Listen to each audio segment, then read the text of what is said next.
Hello बच्चा party, कैसे हैं आप सभी लोग। स्वागत है आप सभी का आपके अपने यूट्यूब चैनल S2E NCERT पर।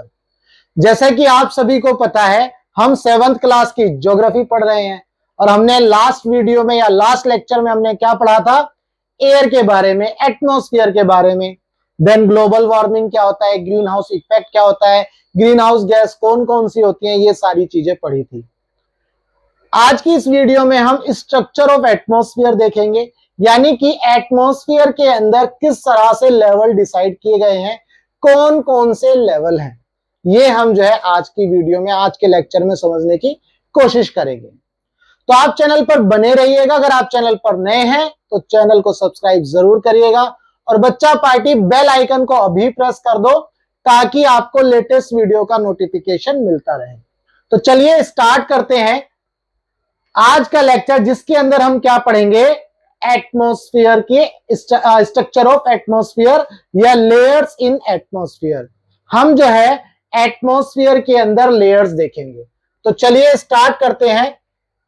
Our atmosphere is divided into 5 layers starting from the earth surface. Earth के सरफेस से स्टार्ट होकर के कितनी लेयर है, 5 लेयर है। Troposphere, stratosphere, mesosphere, thermosphere and exosphere. तो शॉर्ट फॉर्म में इसको याद करने का तरीका है TSMTE। ये याद कर रखा है भाई मैंने, तो आप भी इसी तरह से याद कर सकते हो या कोई आप अपना दूसरा तरीका बना सकते हो। TSMTE, tropopause, stratosphere, not tropopause, troposphere, stratosphere, mesosphere, thermosphere, then exosphere. ठीक है, अब हमें ये पता चल गया कि भाई ये 5 लेयर हैं। अब हम क्या करेंगे, एक एक करके इन लेयर्स को पढ़ने की कोशिश करेंगे। चलो तो ध्यान से समझेंगे TSMTE को। चलो यहां पर देखेंगे, ट्रोपोस्फीयर क्या है, this layer is the most important layer of the atmosphere. जी हाँ, its average height is 13 kilometre, ये आपको याद रखना है। ट्रोपोस्फीयर की एवरेज हाइट कितनी है, 13 kilometre. The air we breathe exist here, जो हवा हम सांस लेते हैं वो कहां पर पाई जाती है, ट्रोपोस्फीयर में। Almost all the weather phenomena like rainfall, fog and hail storm occurs in this air. तो मैक्सिमम फिनोमिना जैसे कि रेनफॉल, फॉग हो गया, मूसलाधार बारिश, बहुत तेज बारिश, ये सभी कहां होते हैं, ट्रोपोस्फीयर के अंदर होते हैं। ठीक है, अब हम क्या करेंगे, ट्रोपोस्फीयर से दूसरे स्फीयर में जाएंगे। तो पहले इस डायग्राम को देखो, ये डायग्राम आपको मैंने पहले भी बताया है भाई। देखो ये ट्रोपोस्फीयर है, ये हमारी अर्थ के ऊपर ट्रोपोस्फीयर। ठीक है, ट्रोपोस्फीयर यहां से देखो, ये यहां तक पूरा का पूरा क्या है, ट्रोपोस्फीयर है। इस ट्रोपोस्फीयर में बादल है, बारिश हो रही है ना, फ्लाइट उड़ रही है। अब ध्यान रखना है, ट्रोपोस्फीयर के बाद कौन सा स्फीयर आएगा, ये पूरा का पूरा स्ट्रेटोस्फीयर। ठीक है, अब आप ध्यान से देखो, ट्रोपोस्फीयर और स्ट्रेटोस्फीयर के बीच में, ट्रोपोस्फीयर और स्ट्रेटोस्फीयर के बीच में यहां आपको एक लेयर दिख रही है, इसको क्या बोलेंगे, ट्रोपोपॉज। क्या बोलेंगे इसको, ट्रोपो, PAUSE, ट्रोपोपॉज। ठीक है, देखो यहां पर लिखा भी होगा, या यहां नहीं, हम दूसरे डायग्राम में देखेंगे। ट्रोपोस्फीयर इसमें भी नहीं है, ट्रोपोस्फीयर, ट्रोपोपॉज आप ध्यान रख सकते हैं, ट्रोपोपॉज। अच्छा डायग्राम में है, ये देखो डायग्राम में है, ट्रोपोस्फीयर, ट्रोपोपॉज। ठीक है, तो ट्रोपोस्फीयर और स्ट्रेटोस्फीयर के बीच में एक लेयर आपको दिख रही है, इसको बोलेंगे ट्रोपोपॉज। ये क्या करती है, ट्रोपोस्फीयर और स्ट्रेटोस्फीयर को सेपरेट करती है। ट्रोपोस्फीयर और स्ट्रेटोस्फीयर को सेपरेट करती है। जी हाँ, बिल्कुल सही है। अब हम आगे बढ़ेंगे बेटा, आगे आएगा हमारा स्ट्रेटोस्फीयर में। तो अब हम जो है स्ट्रेटोस्फीयर में चले गए हैं, हम अपनी गाड़ी में, नॉट गाड़ी, हवाई जहाज में बैठे हैं, हम ऊपर जा रहे हैं, stratosphere. Above the troposphere lies the stratosphere. It extends up to a height of 50 kilometre. ये कितनी हाइट तक एक्सटेंड होगा, 50 किलोमीटर तक। ट्रोपोस्फीयर 13 किलोमीटर तक, स्ट्रेटोस्फीयर 50 किलोमीटर। ध्यान रखना है, this layer is almost free from clouds. Almost free, कुछ क्लाउड्स होते हैं जो आप बड़ी क्लासेस में जाकर के पढ़ेंगे, लेकिन हम यहां पर अभी ये पढ़ सकते हैं कि ऑलमोस्ट फ्री है ना, यहां पर कोई क्लाउड नहीं है। एंड एसोसिएटेड वेदर फिनोमेना, कोई भी वेदर फिनोमेना नहीं होती। Making condition most ideal for flying aeroplane. ठीक है भाई, ये जो है जो मैक्सिमम जो ये जो फ्लाइट होती है, ये जब आसमान में ऊपर उड़ जाती है, टेक ऑफ तो भाई आपका स्ट्रेटोस्फीयर में हो रहा है, ठीक है, नॉट ट्रोपोस्फीयर में हो रहा है, और जब ये अपनी मैक्सिमम हाइट पर पहुंच जाती है और फिर बहुत स्टेबल चलता है प्लेन, वो कहां चल रहा होता है बेसिकली, वो आपका स्ट्रेटोस्फीयर में चलता है, क्योंकि वहां पर कोई क्लाउड नहीं होता। आप देख, अगर आप फ्लाइट में बैठे होंगे तो आपको दिखता होगा, अरे बादल तो नीचे दिख रहे हैं, तो इसका मतलब आप स्ट्रेटोस्फीयर में पहुंच चुके हैं। ठीक है, one important feature of stratosphere is that it contains a layer of ozone gas. Stratosphere के अंदर ही कौन सी गैस मिलेगी, ओजोन गैस मिलेगी, है ना, ओजोन की एक लेयर मिलती है जिसे हम ओजोन लेयर भी बोलते हैं। We have just learn how it protects us from the harmful effect of the sun rays. ये हमने पिछली वीडियोस में पढ़ा था कि ओजोन जो है हमें सन की हार्मफुल रेज से कैसे बचाता है। देखो यहां पर ये मैंने बताया था, अल्ट्रावायलेट रेडिएशंस होती है ना, और ये क्या करती हैं, सनबर्न कर सकती हैं, स्किन कैंसर, आई कैटरेक्ट, ये सारी चीजें मैंने बताई थी पिछली वीडियो में। तो इनसे बचाने के लिए कौन सी लेयर जरूरी है, ओजोन लेयर। ठीक है, अब यहां देखो एक बार, जैसे मान लो ये हमारी अर्थ है, क्या है, ये हमारी अर्थ।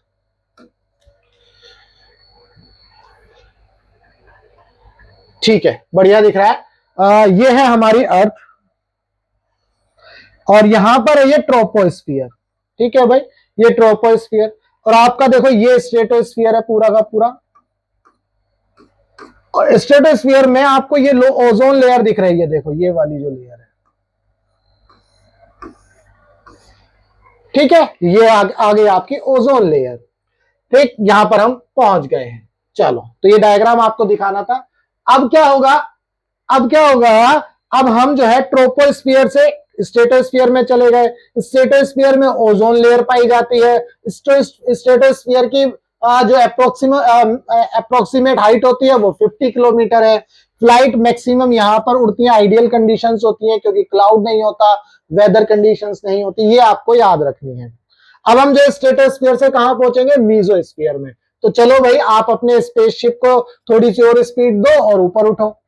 वैसे तो स्पेसशिप यहां तक जाएगा, देखो स्ट्रेटोस्फियर से मीजोस्फियर तक जाएंगे। अब स्ट्रेटोस्फियर से मीजोस्फियर तक जाने के बीच में आपको एक लेयर यहां पर दिखेगी, इसको क्या बोला जाएगा, स्ट्रेटोपॉज। क्या बोला जाएगा इसको, स्ट्रेटोपॉज। तो स्ट्रेटोपॉज जो है स्ट्रेटोस्फियर और मीजोस्फियर को सेपरेट करती है, ये ध्यान रखना है। चलो आगे बढ़ते हैं, अब हम मीजोस्फियर में पढ़ेंगे। This is the third layer of the atmosphere, it lies above the stratosphere, it extends up to the height of 80 kilometre. कितनी हाइट तक ये एक्सटेंड करती है, 80 किलोमीटर तक। वो 50 और ये 30, पहले वाला 13 याद रखना है, 13 50 80, 13 50 80, 13 50 80, यहां तक याद रखना है।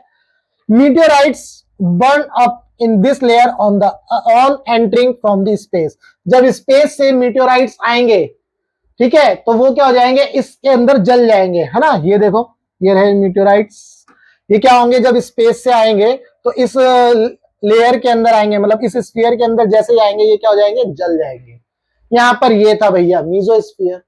ठीक है भाई, अब मीजोस्फीयर के बाद देखो, मीजोस्फीयर के बाद हम कहां पहुंचेंगे, थर्मोस्फीयर में। TSMTE, ये याद रखना है बेटा आपको, TSMTE, ट्रोपोस्फीयर, स्ट्रेटोस्फीयर, मीजोस्फीयर, अब आ गए हम थर्मोस्फीयर, देन एक्सोस्फीयर। तो मीजोस्फीयर से थर्मोस्फीयर में जब जाएंगे तो बीच में आपको एक लेयर मिलेगी, मीजोपॉज। ये मीजोपॉज क्या करती है, मीजोस्फीयर और थर्मोस्फीयर को सेपरेट करती है, ये भी आपको याद रखना है। ठीक है बेटा, चलो, तो अब हम थर्मोस्फीयर में पहुंच गए हैं। थर्मोस्फीयर में क्या पढ़ेंगे, thermosphere, in thermosphere temperature rises very rapidly. Temperature का ग्राफ हम अलग से देखेंगे, अलग से समझेंगे। विद इंक्रीजिंग हाइट, जैसे जैसे हाइट बढ़ेगी क्या होगा, टेम्परेचर इंक्रीज होगा, डिक्रीज होगा, ये क्या होगा, ये हम जो है सेपरेट देखेंगे। इसी के अंदर थर्मोस्फीयर के अंदर ही आइनोस्फीयर भी पाया जाता है। तो बेसिकली आइनोस्फीयर जो है थर्मोस्फीयर का ही पार्ट है। इट एक्सटेंड्स बिटवीन, अभी तो थर्मोस्फीयर कैसे कहां तक एक्सटेंड होता है इसको देखेंगे भाई। ये एक्सटेंड कहां से होता है, 80 to 40 kilometre. This layer helps in radio transmission. इसी में ही क्या होता है, रेडियो ट्रांसमिशन, यानी कि जितने भी कम्युनिकेशन के सिग्नल्स है या आपकी सैटेलाइट्स हैं वो यहीं पर ही घूम रही हैं, ठीक है। In fact radio wave transmitted from the earth are reflected back to the earth by this layer. इसी लेयर की वजह से जो है अर्थ पे जो रेडियो वेव्स रिफ्लेक्ट होकर के आती हैं, कम्युनिकेशन सिग्नल्स आते हैं, वो इसी लेयर की वजह से आते हैं, ठीक है बेटा। तो हमने क्या पढ़ा, अब हमने पढ़ा थर्मोस्फीयर, ठीक है भाई। TSMTE, ट्रोपोस्फीयर, स्ट्रेटोस्फीयर, मीजोस्फीयर, उसके बाद क्या पढ़ा हमने, थर्मोस्फीयर। अब आ जाएंगे हम एक्सोस्फीयर। किसमें आ जाएंगे हम, एक्सोस्फीयर, ठीक है। एक्सोस्फीयर में जैसे ही आएंगे तो अब हम आगे बढ़ेंगे। तो एक्सोस्फीयर क्या कहता है बेटा, the upper most layer of the atmosphere is known as exosphere. This layer has very thin layer, light gases like helium and hydrogen float into the space from here। Space से जो hydrogen और helium की जो जैसी gases है, light gases है, वो क्या करती हैं, इस एक्सोस्फीयर में फ्लोट करेंगी, तैरेंगी, ठीक है। ये आपका क्या है, एक्सोस्फीयर, ये आपको याद रखना है, ठीक है बेटा। तो ये थी हमारी एटमॉस्फेयर की लेयर्स, ठीक है, या स्ट्रक्चर ऑफ एटमॉस्फेयर आप बोल सकते हो। अब आपको एक और चीज याद रखनी है, इसके अंदर टेम्परेचर कैसे वेरी करता है, ये बहुत इंपॉर्टेंट है और इसको समझना जरूरी है। चलो एक एक करके समझेंगे। TSMTE, thermosphere. थर्मोस्फीयर में क्या होगा, जैसे जैसे हाइट बढ़ेगी वैसे वैसे टेम्परेचर देखो क्या हो रहा है, डिक्रीज हो रहा है। जैसे जैसे हाइट बढ़ेगी वैसे वैसे टेम्परेचर क्या हो रहा है, डिक्रीज हो रहा है। ये आपको याद रखना है, ठीक है बेटा। चलो थोड़ा सा इसकी थिकनेस बढ़ा देते हैं ताकि आपको ये क्लियर हो, ठीक है भाई। तो जैसे जैसे हाइट बढ़ी वैसे वैसे इसमें जो है टेम्परेचर डिक्रीज हो रहा है थर्मोस्फीयर के अंदर। अब स्ट्रेटोस्फीयर में क्या है भाई, देखो पहले थोड़ा सा कांस्टेंट हुआ, फिर क्या इंक्रीज हुआ, इंक्रीज हुआ, इंक्रीज हुआ, इंक्रीज हुआ, ये इंक्रीज होगा। तो इसका मतलब थर्मोस्फीयर में जैसे जैसे हाइट बढ़ेगी टेम्परेचर डिक्रीज होगा, लेकिन स्ट्रेटोस्फीयर में जैसे जैसे हाइट बढ़ेगी टेम्परेचर इंक्रीज होगा, ठीक है, क्लियर है जी। आगे बात करते हैं मीजोस्फीयर। मीजोस्फीयर का मतलब है अब जैसे जैसे इसमें हाइट बढ़ेगी वैसे वैसे यहां पर टेम्परेचर डिक्रीज होगा, वैसे वैसे मीजोस्फीयर में टेम्परेचर डिक्रीज होगा, ठीक है, याद रखना है आपको। अब आगे बात करते हैं आपका थर्मोस्फीयर। थर्मोस्फीयर में भी क्या होगा, टेम्परेचर इंक्रीज होगा और ये देखो इंक्रीज होता चला जाएगा। अब जो है मीजोपॉज के बाद जो है जैसे जैसे हम ऊपर जाते रहेंगे टेम्परेचर क्या होगा, इंक्रीज होता चला जाएगा, ठीक है। ये हमारा क्या है, टेम्परेचर का डायग्राम, ये आपको सेपरेटली समझना जरूरी था। तो ये हमने देख लिया TSMTE, troposphere, stratosphere, mesosphere, thermosphere, exosphere. इस वाले डायग्राम में भी हम अच्छे से देख सकते हैं troposphere, stratosphere, mesosphere, thermosphere, exosphere, ठीक है। तो थर्मोस्फीयर में देखो आपके ये क्या है, रॉकेट्स हैं, है ना, स्पेसशिप, है ना, जो क्या बोलते हैं इसको, सैटेलाइट्स, जिनसे रेडियो कम्युनिकेशन सिग्नल होंगे।